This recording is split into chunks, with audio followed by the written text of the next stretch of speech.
The Galactic Combat Academy had trained warriors from 700 species across the known universe. Its obsidian halls echoed with the clash of energy weapons and the thunder of armored feet. But never, in its 3,000-year history, had those halls witnessed what was about to unfold. Mia stood barely 4 feet tall in the center of the training arena, her small frame dwarfed by the towering alien warriors surrounding her. At 8 years old, she was the youngest human ever admitted to the academy, and the xenobiologists still couldn't agree on whether that was humanity's greatest achievement or most elaborate joke. Instructor Vex, a Krillian battlemaster whose kit and armor had deflected plasma bolts in 40 campaigns, looked down at the human child with 4 pairs of skeptical eyes. His mandibles clicked in amusement, a sound his students had learned meant someone was about to be humiliated.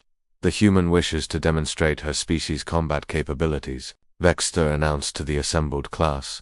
Laughter rippled through the crowd, guttural Thaxian growls, the chittering of Xanthari scout warriors, the deep rumbling of Gorath heavyweights. Very well, who volunteers to face this challenger? Alexander stepped forward from the observation deck. At 17 he was lean and tall, with the easy confidence of someone who'd grown up in the asteroid mining colonies where a mistake meant death by vacuum. He'd scored in the top percentile of every combat simulation, and rumor had it he'd already received recruitment offers from 3 different mercenary guilds.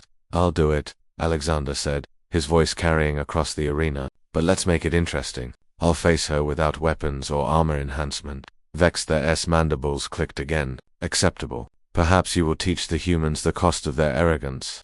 The instructor moved to the arena's edge, his massive frame settling onto the observation platform. Standard combat trial rules. First to yield or achieve incapacitation wins. Mia said nothing. She simply rolled her small shoulders and settled into a stance that made Alexander pause. It wasn't any formal martial art. He recognized not the flowing forms of Tai Chi or the rigid discipline of karate. It was something older, something primal. The holographic timer appeared above the arena. 3 seconds. 2, 1. Alexander moved first. As everyone expected, he was faster than any human had a right to be. His asteroid colony reflexes honed by years of navigating debris fields where hesitation meant death. He closed the distance in a heartbeat, reaching for a simple grapple that would end this embarrassing display quickly and mercifully. Mia's ice, which had seemed soft and almost playful, suddenly became something else entirely. Something ancient, something that remembered when humanity's ancestors hunted megafauna across African plains with nothing but stones and persistence.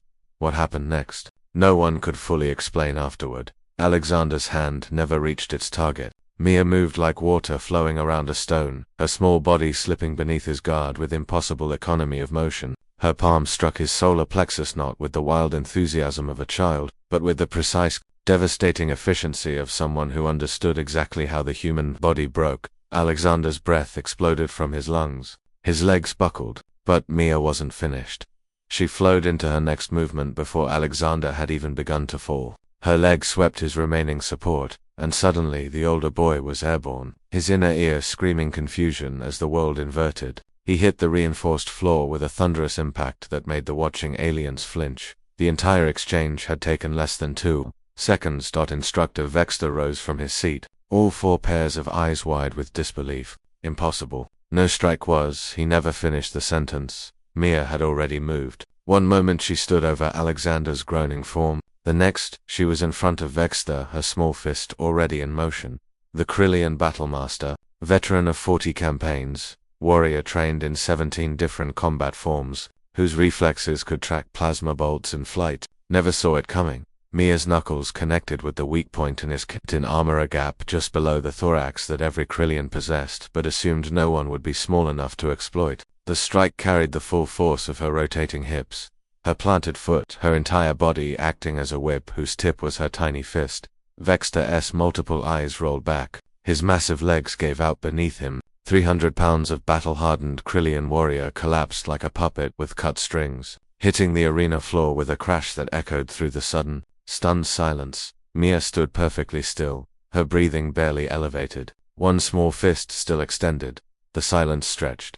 Hundreds of alien warriors, creatures bred and trained for combat across dozens of worlds, stared at the human child who had just dropped their most feared instructor without breaking a sweat. Alexander groaned from the floor, his pride more damaged than his body. What What the hell was that? Mia looked down at him, and suddenly she was just a little girl again, with a slight smile playing at the corners of her mouth. Krav Maga mostly, mixed with some Wing Chun for the economy of motion. She glanced at the unconscious Vex. Dad taught me. He said the universe is full of things bigger and stronger than humans. Said we survived by being meaner and smarter. She extended her hand to help Alexander up. He took it, still dazed. Your dad sounds terrifying, he muttered. He's a dentist, Mia replied cheerfully. From the observation deck, the Academy's commandante being of pure energy who had witnessed the rise and fall of civilization, what could only be described as laughter. Note to all instructors, the commandant's voice resonated through every mind in the arena. Humanity did not climb to the top of their food chain through strength or natural weapons. They did it through pattern recognition, adaptation, and the willingness to hit first and hardest when threatened. Never forget, these creatures hunted everything on their world into submission or extinction. Mia bowed politely to the still unconscious Vextha. Then to the assembled students, thank you for the opportunity to demonstrate, she said, her voice small and sweet. Are there any other volunteers? The Galactic Combat Academy had trained warriors from 700 species, but on that day, not a single one stepped forward. Humanity had made its point.